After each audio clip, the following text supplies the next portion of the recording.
Assalamualaikum warahmatullahi wabarakatuh.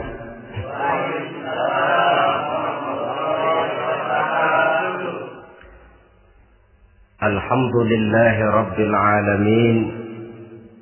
Wassalatu wassalamu ala ashrafil anbiya'i wal mursalin, sayyidina wa maulana Muhammadin wa ala alihi wa ashabihil mujahidin at-tahirin, amma ba'd. Saudara hadirin kaum muslimin rahimakumullah. Dalam kehidupan sehari-hari kita selalu berhadapan dengan dua hal yang berlawanan, dengan dua hal yang kontroversial kata orang sekarang, yang kita diharuskan memilih satu di antara kedua hal itu. Sejak kita bangun tidur sampai kita tidur lagi, selalu kita hadapi dua persoalan itu. Yang benar dan yang salah, yang hak dan yang batil, yang pantas dan yang tercela, yang ma'ruf dan yang munkar.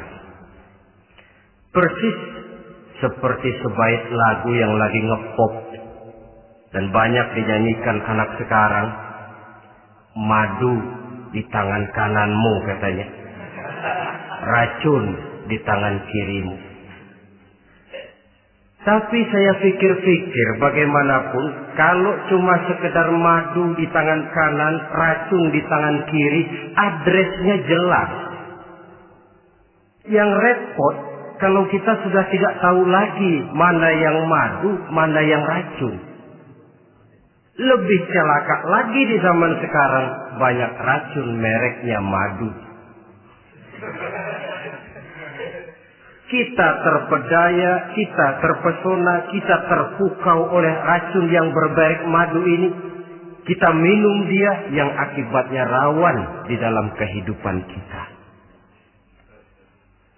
Sangat banyak racun-racun yang terpancang di sepanjang perjalanan hidup kita ini. Dan dua di antara racun kehidupan itu akan kita bicarakan pada pertemuan kali ini, yakni arak dan judi, minuman keras dan judi.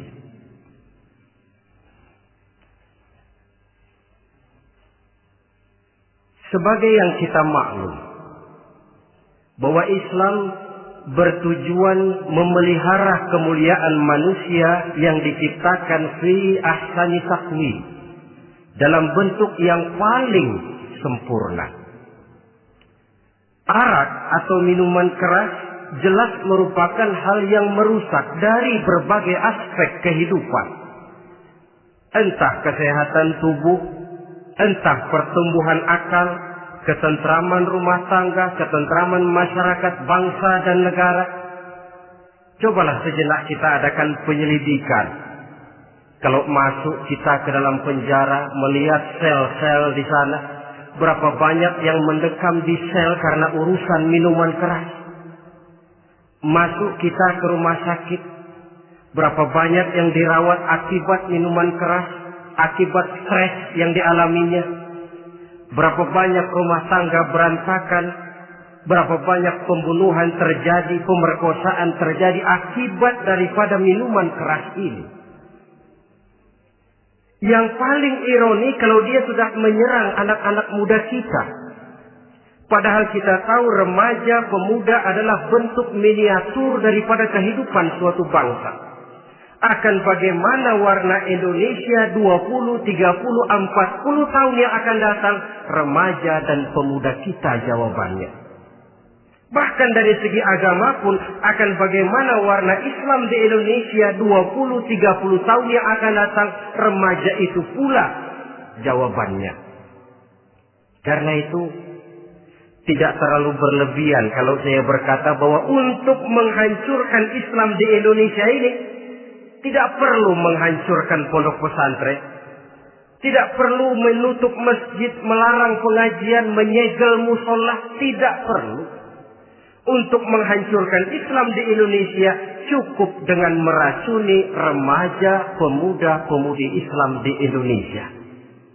Kalau mereka sudah diracuni, dijauhkan dari agamanya, masalahnya tinggal menunggu pergantian generasi. Maka yang jadi pilot proyek jelas remaja, pemuda, termasuk dengan menanamkan pengaruh minuman keras. Ditanamkan ke tengah remaja kita ini untuk jauh dari tuntunan agama. Hei pemuda-pemuda Islam, kalau kau mau jadi pemuda modern, jangan dekat-dekat ke masjid. Masjid khusus 60 tahun ke atas.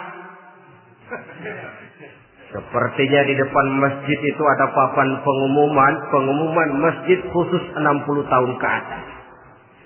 Baca Quran kolot. Seiring dengan itu lalu modernisasi diartikan dengan westernisasi. Kau tidak akan bisa jadi pemuda modern sebelum semua yang datang dari barat kau telan mentah-mentah. Kau harus bisa bergaul seperti orang barat, berumah tangga macam orang barat, makan minum seperti orang barat. Kalau nyanyi lagu barat yang orang lain nggak ngerti, kamu juga nggak tahu.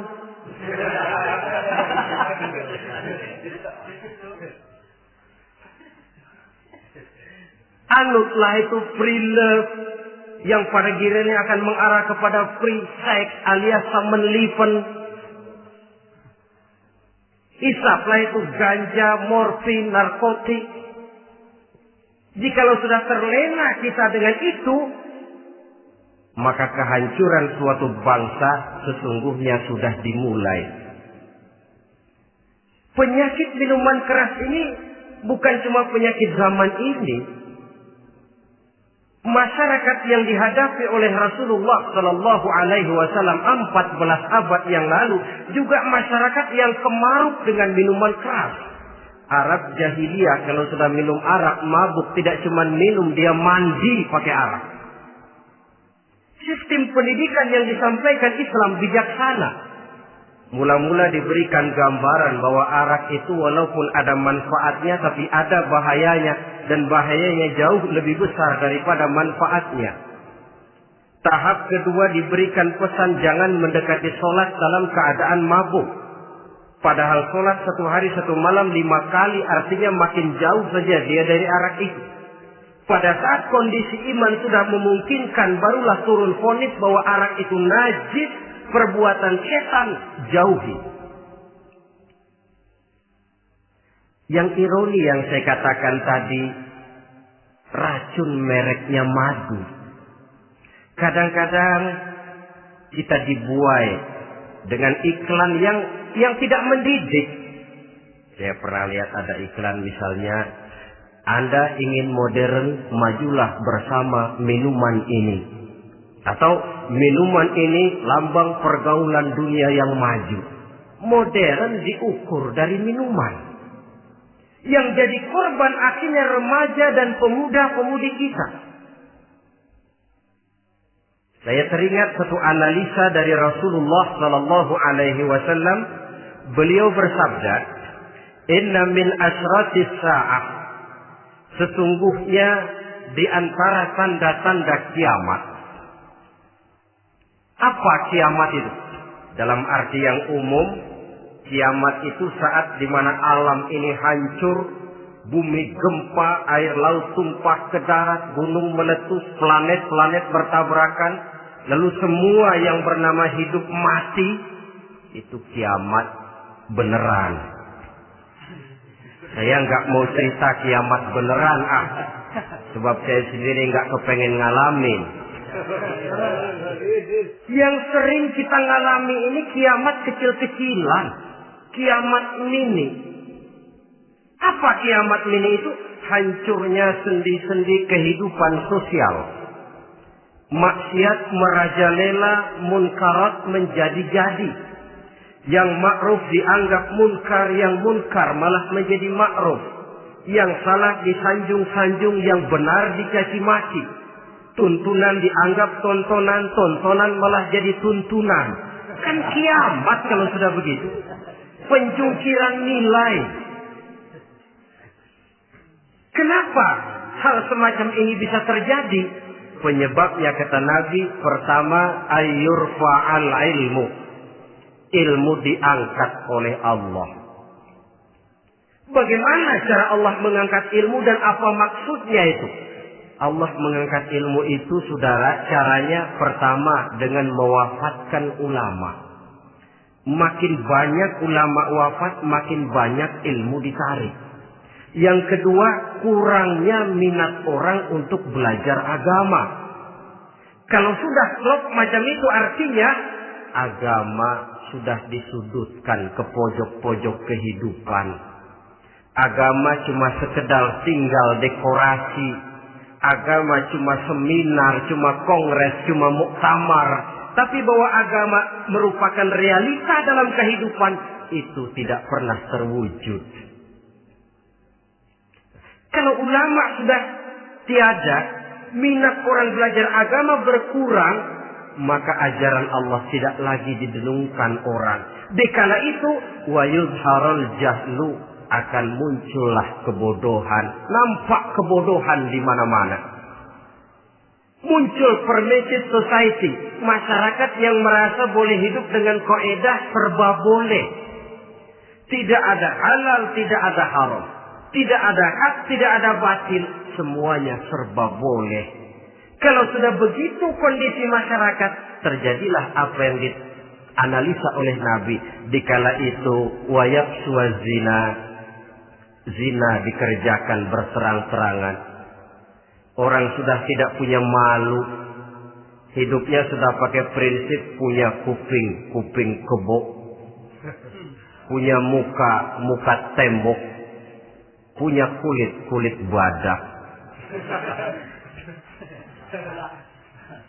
Kalau juga dikasih tahu, malu dong kau tinggal serumah belum nikah. Malu sama siapa? Masyarakat. Allah, masyarakat cuek aja.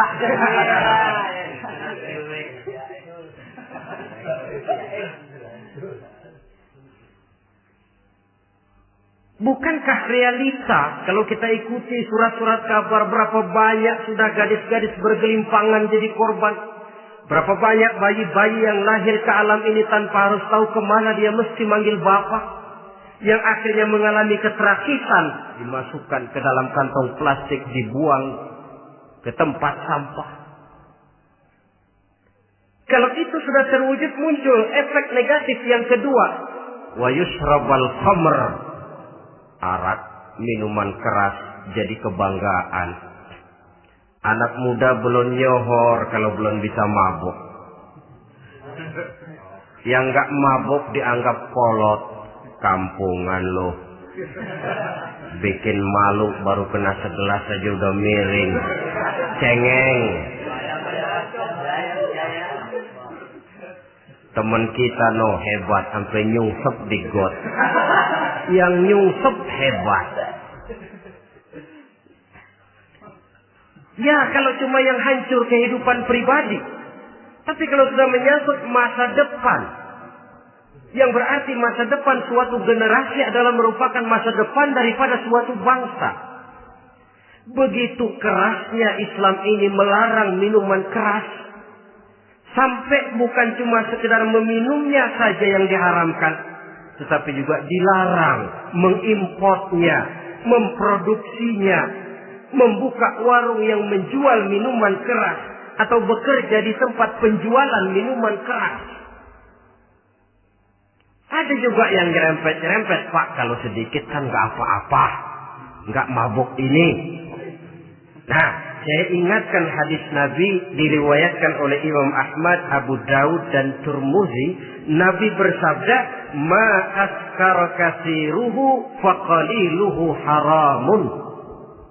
Apa yang banyaknya menyebabkan mabuk, sedikitnya pun tetap haram hukumnya. Memang barangkali mungkin ada manfaatnya, tetapi bahayanya jelas lebih besar ketimbang manfaat yang bisa timbul daripada jenis minuman keras itu sendiri. Dalam hadis lain Nabi pesankan, "Man kana yu'minu billahi wal yaumil akhir fala yaq'udu ala ma'idatin taduru 'alaiha al-khamru. Siapa yang beriman kepada Allah dan beriman kepada hari akhirat, jangan dia duduk di dalam satu pertemuan yang di dalam pertemuan itu diedarkan minuman keras. Masuk ke dalam lingkungan macam itu saja tidak diperkenankan. Kenapa? Asyariku fi syarri syarrun. Bersekutu dengan kejahatan, jahat juga hukumnya. Semalam kamu mabuk ya? Enggak, temen. Saya cuma ngebeliin aja kok. Apalagi ngebeliin.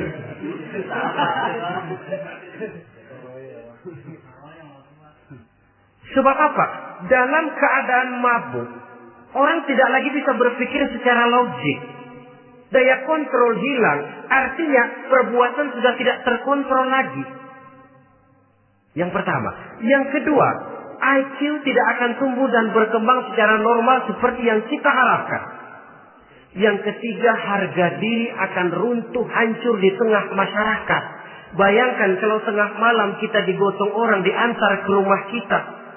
Dengan kondisi macam itu masih punya muka kita untuk tegak di tengah masyarakat.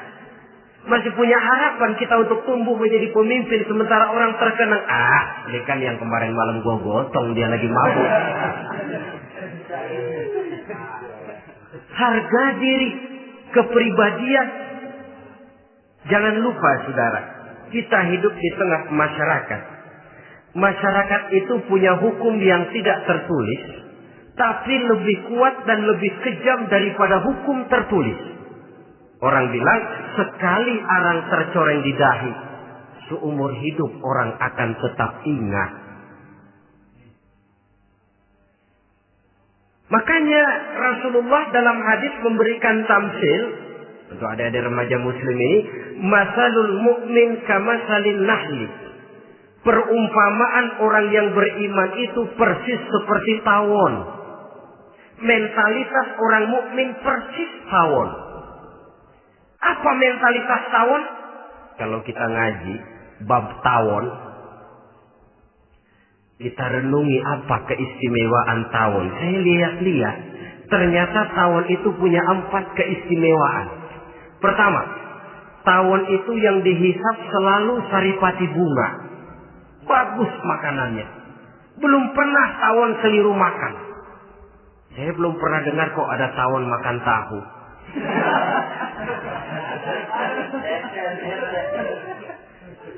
Yang dimakan selalu saripati bunga. Artinya apa? Orang mukmin perutnya itu perut selektif. Yang dimakan yang baik-baik, yang diminum yang baik-baik. Yang baik menurut agama itu adalah yang halal, thayyibat. Perutnya selektif, bukan perut asbab. Kalau asbab puntung apa saja masuk ke dalamnya. Tapi mukmin perutnya ini selektif. Daging kambing masuk, tahu masuk, kangkung masuk, kodok minggir. Air kelapa minum, kopi minum. Tapi kalau sudah berbau minuman keras, minggir. Sebab apa? Makanan dan minuman yang kita masukkan ke dalam perut besar ini akan digiling dalam perut besar, akan melahirkan energi, menggerakkan sel-sel pembuluh saraf. Kalau makanan dan minuman itu terdiri dari yang haram, energi yang ditimbulkan olehnya energi yang haram, mempengaruhi sel-sel pembuluh saraf. Orang akan cenderung berpikir yang haram kalau terlalu sering memakan makanan haram. Kalau sudah berpikir kepada yang haram, perbuatan pun akan mengarah kepada yang haram juga. Contoh kecil aja dah, ada nggak maling mikirin majelis taklim? Karena yang dimakan lebih banyak yang haram, yang dipikir paling-paling nanti malam rumah siapa lagi nih ya? Sudah mengarah ke sana.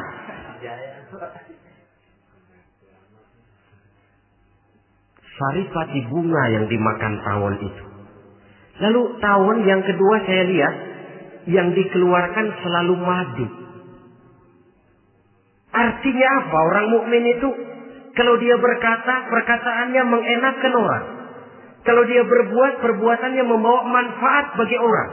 Kalau kakinya melangkah tentu ke tempat yang ada gunanya. Yang dikeluarkan madu, bukan racun. Indah tawon itu. Yang ketiga tawon saya lihat, kemanapun dia hinggap, tidak ada dahan patah. Artinya apa? Orang mukmin dimanapun dia tinggal, kemanapun dia pergi, pantang jadi biang kerok buat lingkungannya. Pantang menimbulkan kerusuhan dan keonaran. Tidak ada cabang patah dimanapun tawon hinggap. Tapi juga yang keempat, saya lihat-lihat tawon itu, jangan coba-coba diusik. Satu kali dia diusik, kemana orang lari? Nyilem masih ditungguin. Tawon. Tapi kalau nggak diusik, nggak ada tawon usil ke pasar nyariin orang. Ketika dia diusik, inilah saatnya saya harus mempertahankan kehormatan diri saya. Dia pun bangkit. Artinya apa? Orang mukmin tidak boleh nyari-nyari musuh. Tapi ketemu musuh tidak boleh lari. Musuh jangan dicari, bertemu pun jangan lari. Mentalitas orang mukmin seperti tawon. Yang dimakan baik, yang dikeluarkan baik.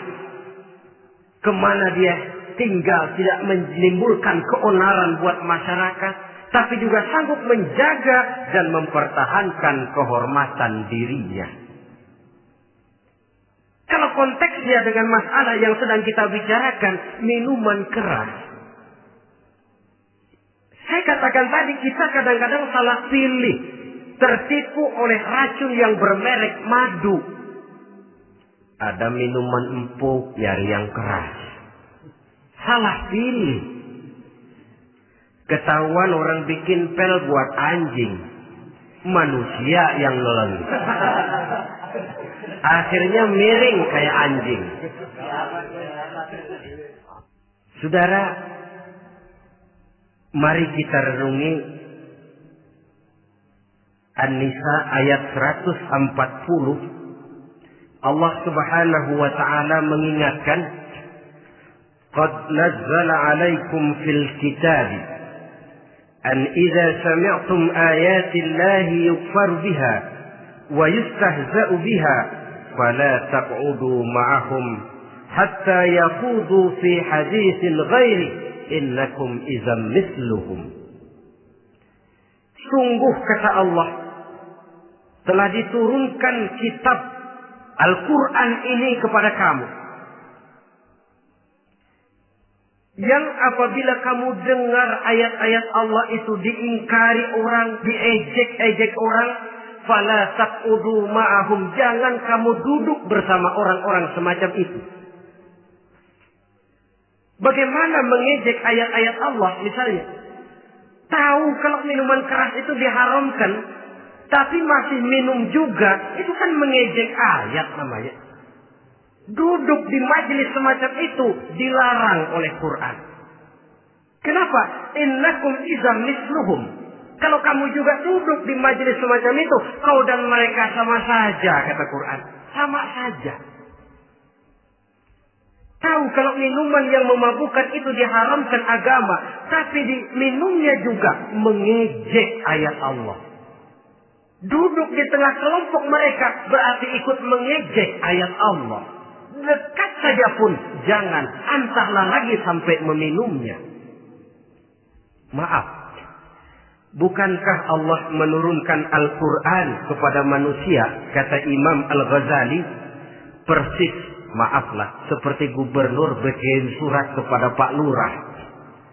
Dalam suratnya Pak Gubernur bilang, Pak Lurah, tolong carikan tanah di daerah Kebayoran untuk sekolah 6.000 meter.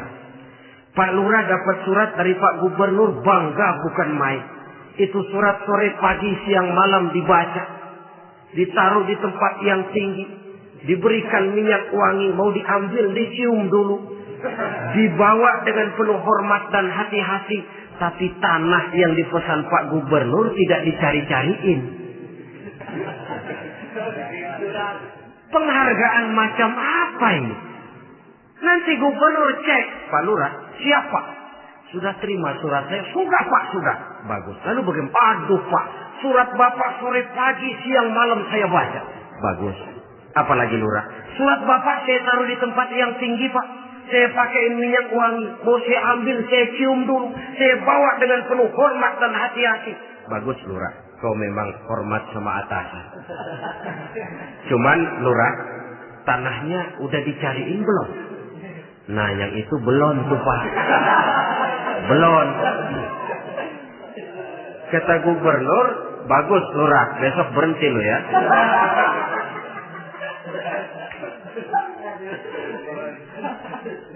Membacanya memang penting. Al-muta'abbad bitilawatihi. Beribadah dari sebab membacanya. Tapi setelah kita baca, kita tahu isinya.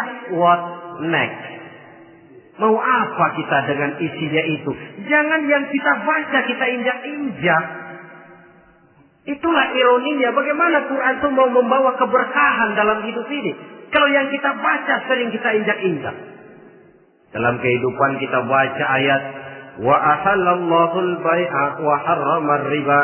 Allah halalkan jual beli, Allah haramkan riba, tapi renten ditelan terus.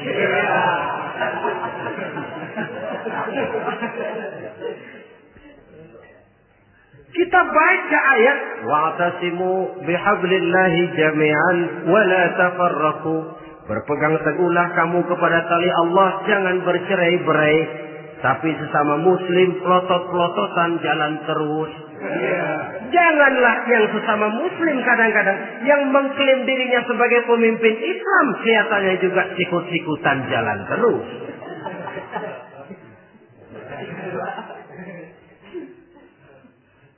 Sehingga tidak heran kalau orang bilang di bawah ngamalin ayat kursi sudah sampai di atas ayat hilang, tinggal kursi saja yang diamalin.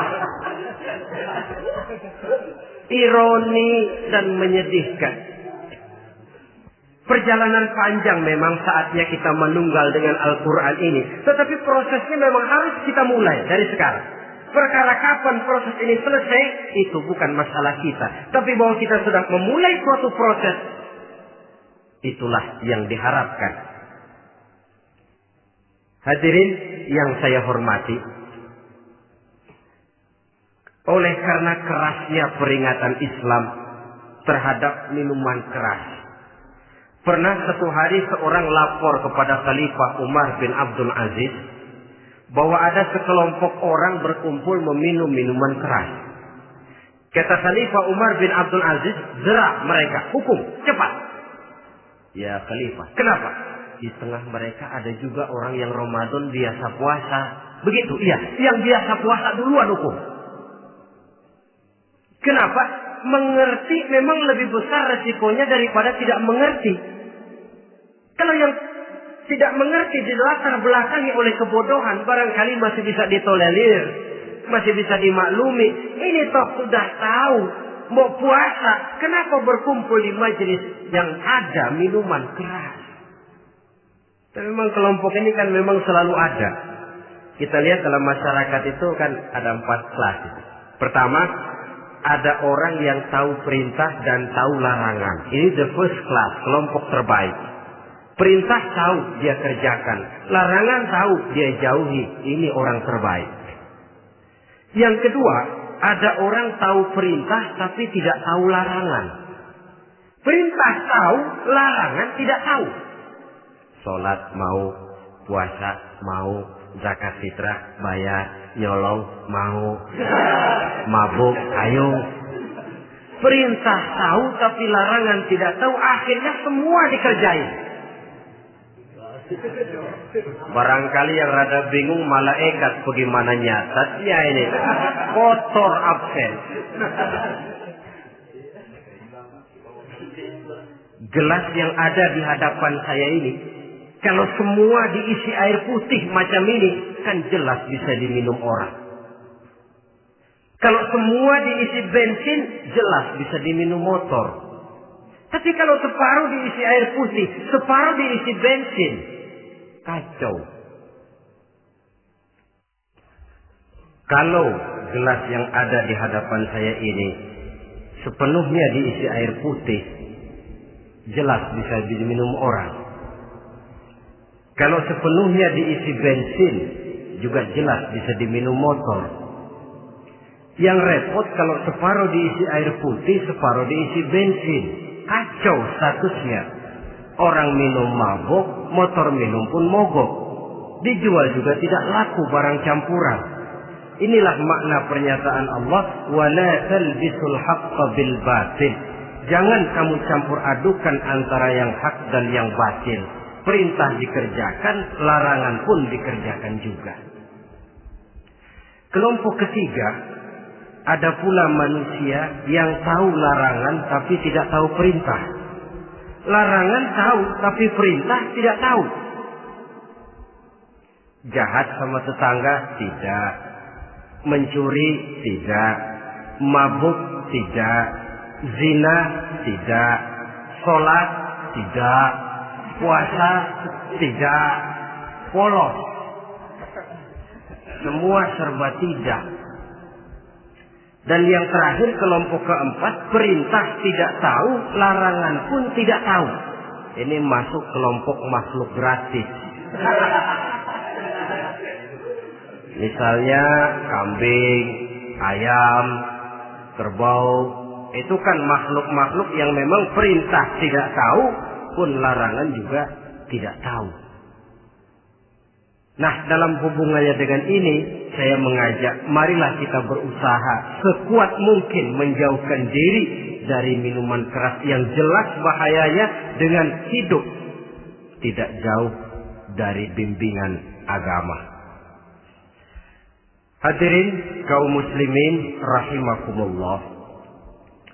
Kawan seiring dan sejalan dari minuman keras, judi namanya. Saudara kembar barangkali.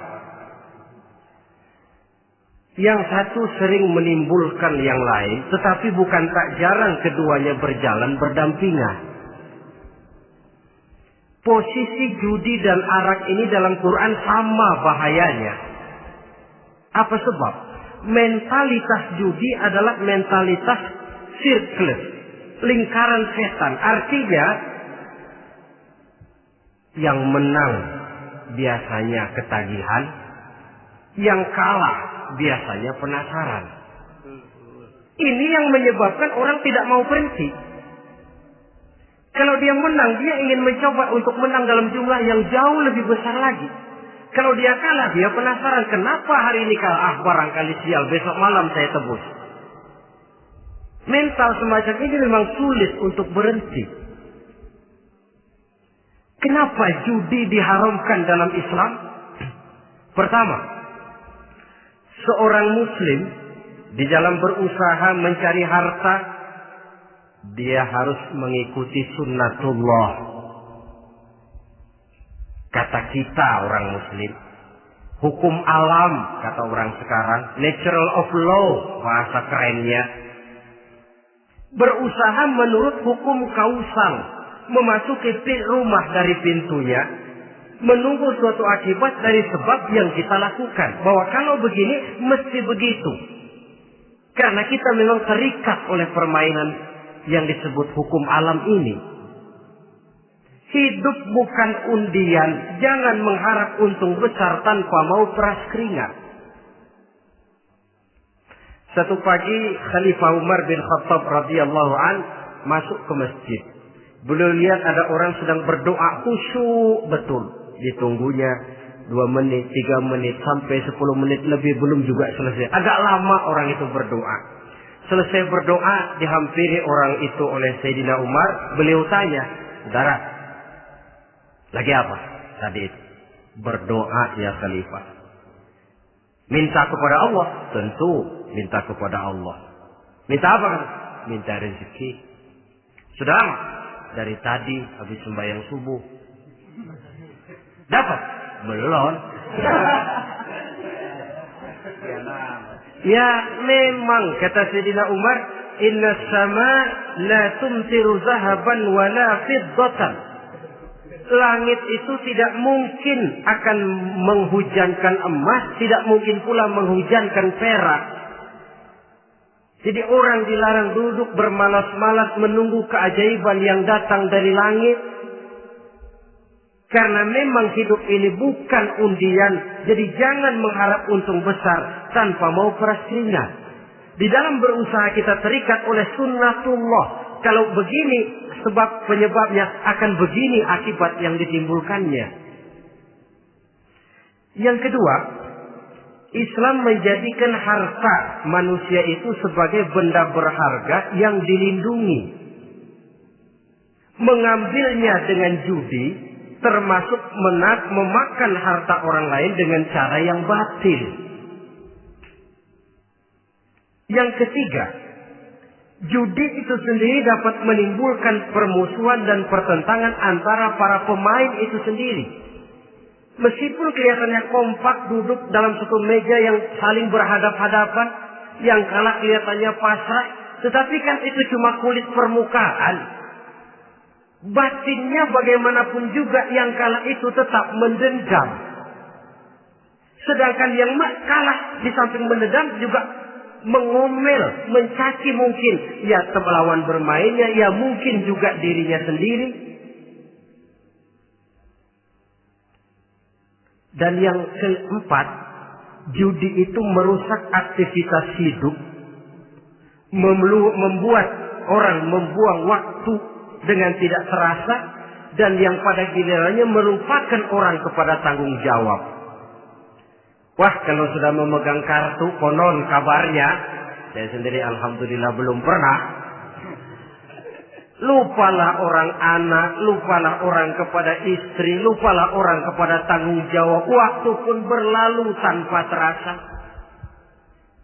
Apalagi kalau sudah diiming-iming oleh gambaran akan memperoleh keuntungan yang besar. Termasuk di dalam judi itu undian, apapun namanya. Yang usaha ke arah ini seharusnya tidak dipermudah, walaupun dengan embel-embel dana kemanusiaan, sumbangan sosial. Saya tidak begitu yakin, saudara, bahwa bangsa Indonesia ini sudah begitu menipis rasa kemanusiaannya, sehingga untuk berlaku sosial mesti diimbangi dengan hadiah sekian juta rupiah.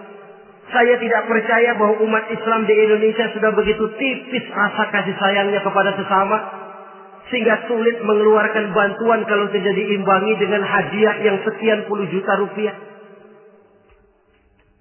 Yang saya khawatir apa? Pada gilirannya di negeri ini akan makin banyak penghayal-penghayal kelas berat, tukang-tukang lamun kelas tinggi, yang hidup cuma ngumpulin jikalau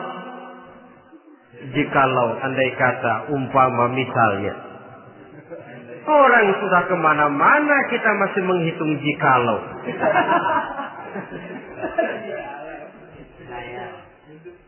Orang boleh saja mengharap burung terbang tinggi, tapi punai di tangan jangan dulu dilepas. Artinya, idealisme silahkan terbang setinggi langit, tapi kaki harus tetap berpijak di alam realita. Bahwa memang lebih baik makan singkong dalam kenyataan daripada makan roti tapi ngimpi.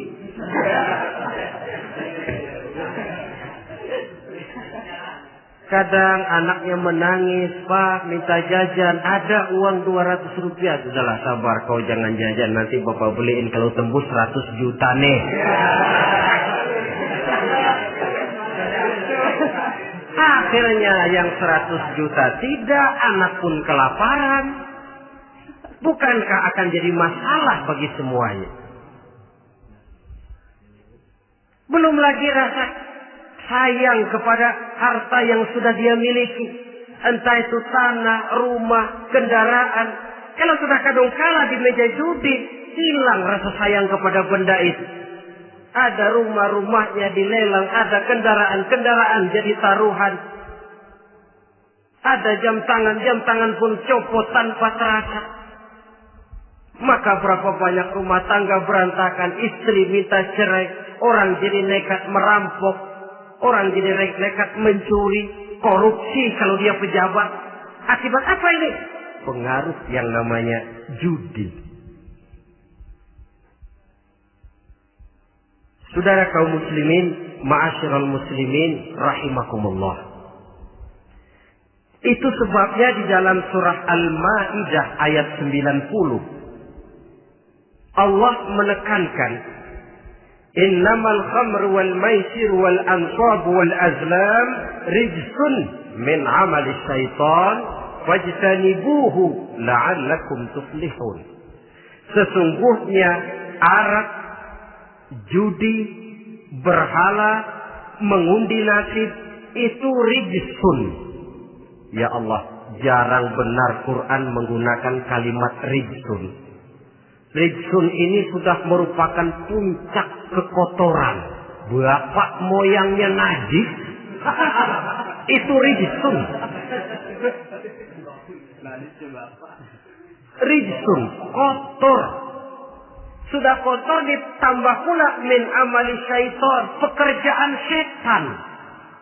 Wajtanibuhu, jauhi. Jangan sampai main, dekat saja tidak boleh, jauhi.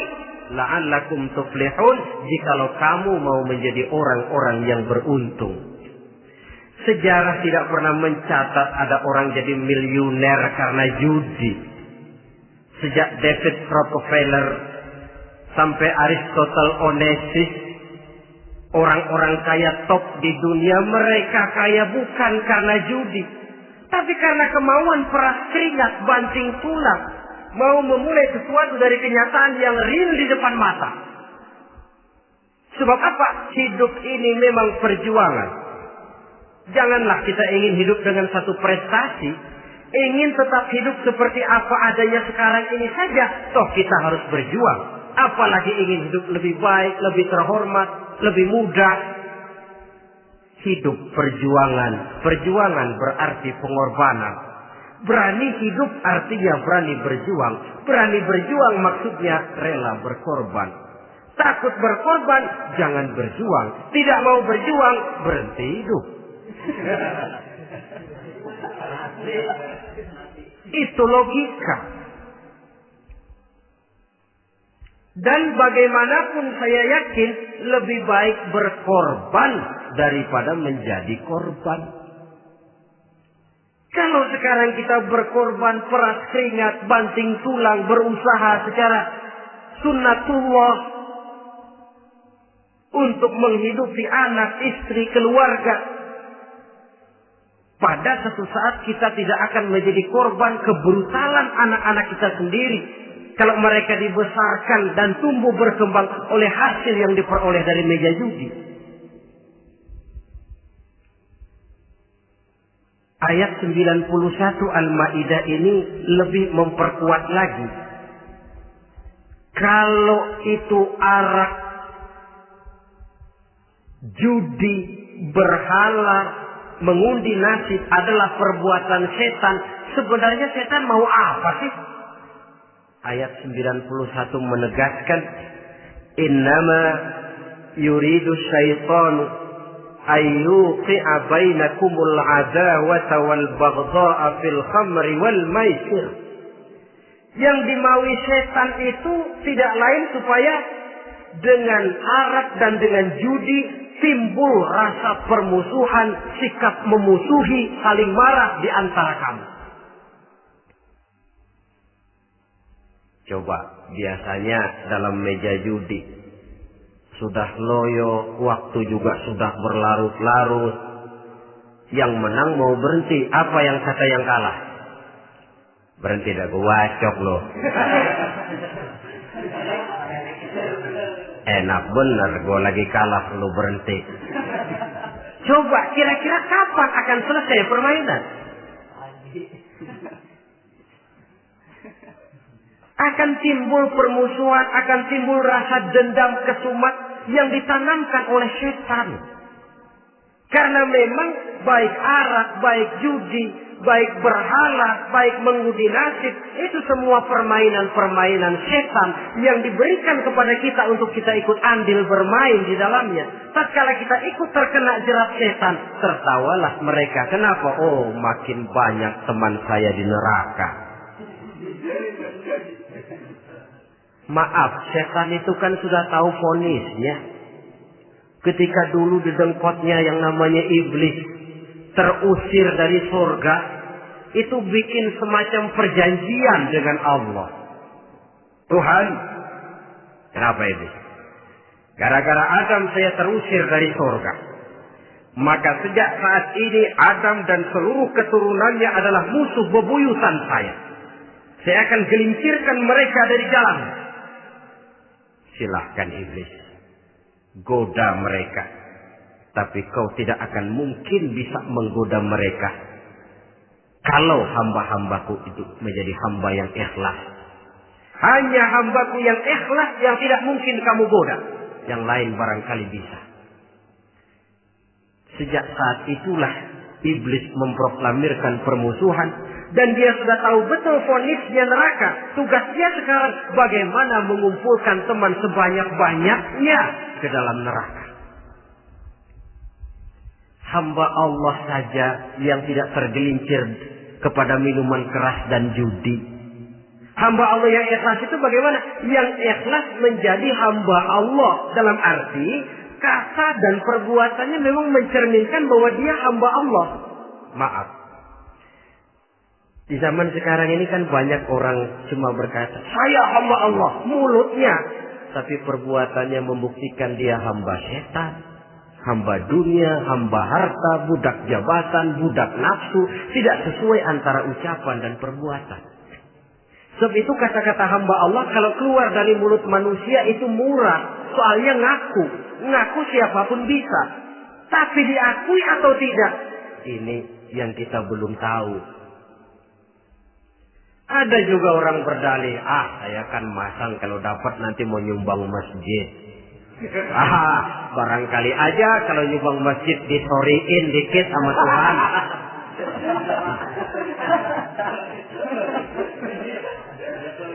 Apa bisa begitu? Saudara, kita tidak mungkin mencuci kain dengan air najis. Innallaha thayyibun, kata Nabi, la yaqbalu illa thayyiba. Allah itu baik dan hanya menerima yang baik. Bahwa dalam Islam tujuan yang baik harus dicapai dengan prosedur yang baik. Bahwa niat menyumbang masjid bagus, tapi hasil daripada judi atau undian tidak akan menyampaikan kita kepada tujuan itu. Tidak boleh mencuri kain walaupun niatnya untuk sholat. Kalau nyolong kain niatnya buat sembahyang, dimaafin kali. Walaupun sholatnya sah, mencuri kainnya tetap saja dosa. Islam tidak menghalalkan segala cara untuk mencapai suatu tujuan. Bahwa tujuan yang baik harus dicapai dengan cara yang baik juga. Dan penyakit judi ini juga bukan penyakit baru. Sejak dulu.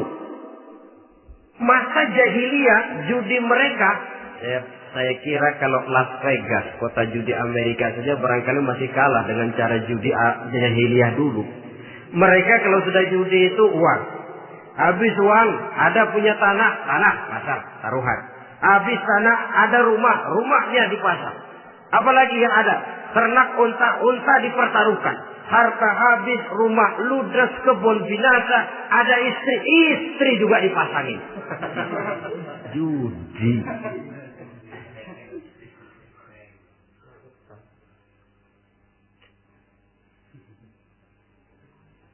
Kita sebagai muslim oleh Al-Quran dijelaskan orang yang mempunyai dua tujuan hidup.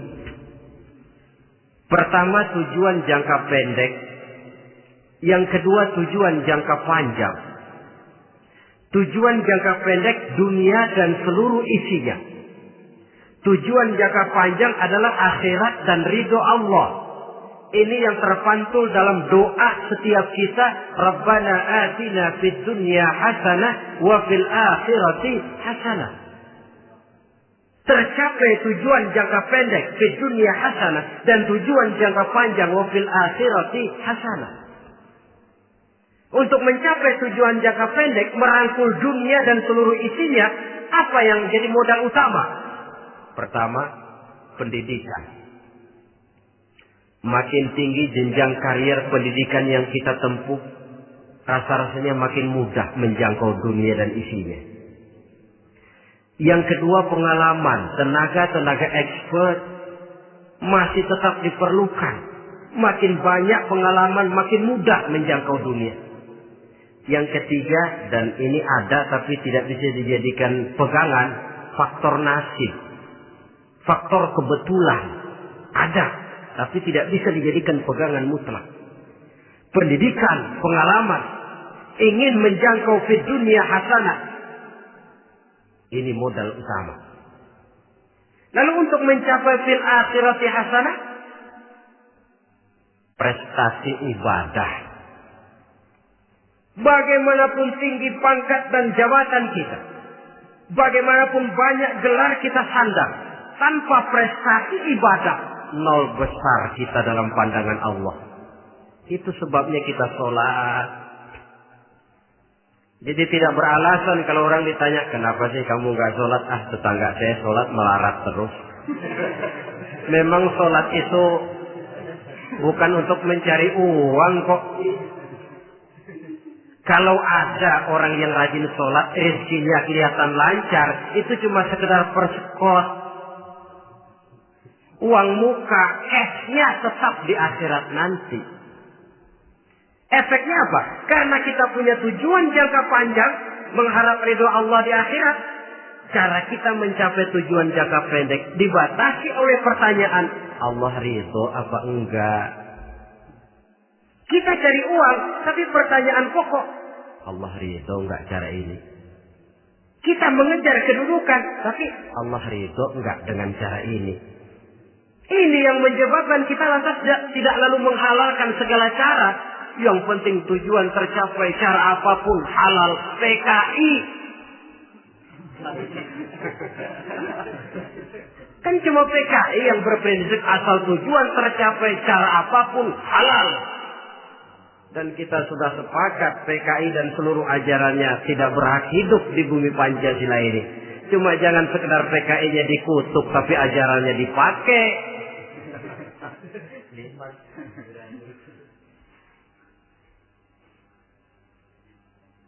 Nah, untuk mencapai dua tujuan ini, Islam mengajarkan sistem keseimbangan. Sehingga Nabi sabdakan, "I'mal li dunyaka ka'annaka ta'ishu abada, wa'mal li akhiratika ka'annaka tamutu ghada." Bekerjalah buat duniamu seolah-olah kau akan hidup untuk selamanya, tetapi bekerjalah untuk akhiratmu seolah-olah kau akan mati besok.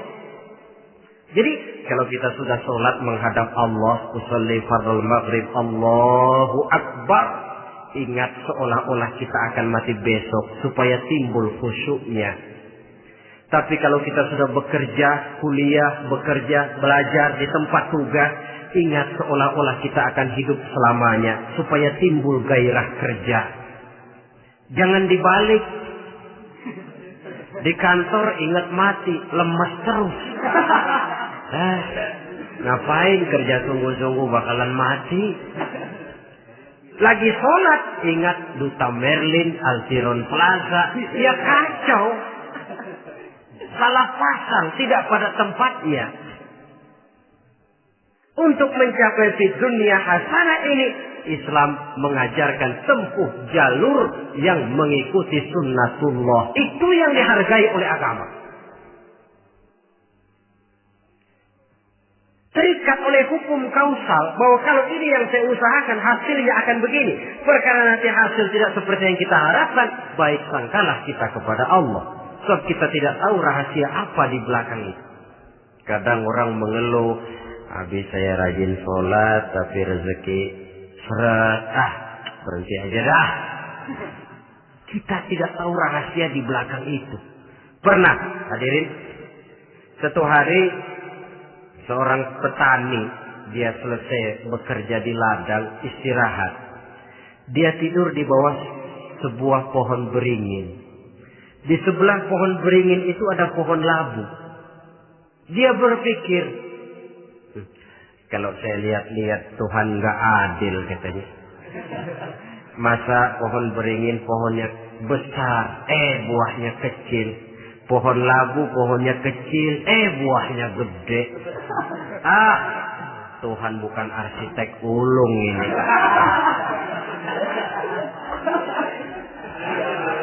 Mestinya supaya enak dilihat beringin yang pohonnya besar buahnya sebesar buah labu. Pohon labu yang pohonnya kecil buahnya kecil saja sebesar buah beringin. Tidak adil Tuhan. Baru dia selesai berpikir Tuhan tidak adil, jatuh sebutir buah beringin tepat menimpa hidungnya. Dia terkejut. Astagfirullahaladzim. Kalau begitu saya sadar katanya, Tuhan benar-benar adil.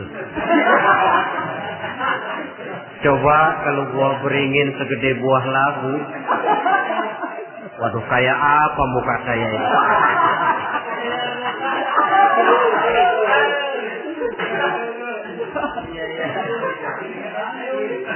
Baru terbuka pandangan matanya setelah berhadapan dengan kenyataan. Baru keluar respek. Allah benar-benar adil. Padahal semenit yang lalu dia masih berkata, Tuhan bukan arsitek ulu. Tapi semenit kemudian setelah berhadapan dengan kenyataan yang real dia hadapi, Allah benar-benar adil.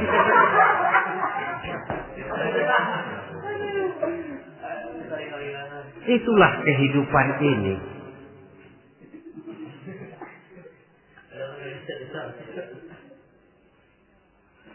Saudara hadirin yang saya hormati, karena itu baik arak, baik judi, dua-duanya merupakan bahaya laten yang tidak hanya mengancam kehidupan agama, tetapi juga masyarakat, bangsa dan negara, apalagi kalau sudah jatuh kepada generasi penerus. Dan yang bagaimanapun juga saya berpikir sebenarnya remaja, pemuda, pemudi kita cuma korban dari suatu sistem. Sebab ini merupakan tanggung jawab bersama. Ulama, mubalik macam saya paling wewenangnya cuma ngomong.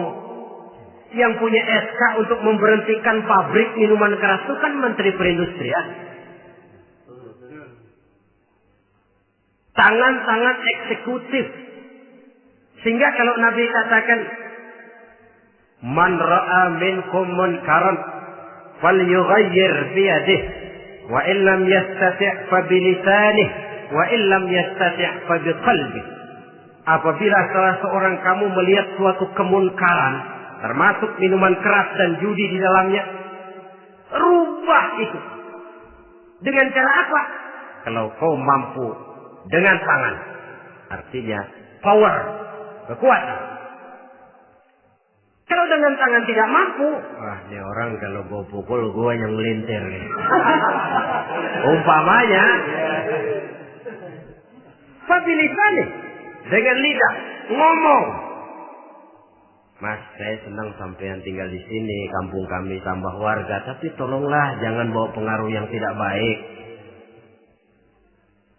Kalau ternyata bicara pun tidak berani, fabiqalbi, cukup dalam hati, sekurang-kurangnya tidak ikut membenci kemungkaran dalam hati, itulah kadar iman yang paling lemah.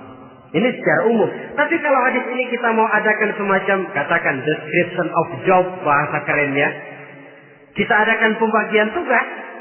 Siapa yang harus merombak kemungkaran dengan power? Penguasa, pemerintah, sebab dia punya aparat. Siapa yang merombak kemungkaran dengan lidah? Ulama, kiai, mubalik, ngomong. Siapa yang hanya merubah kemungkaran dalam hati?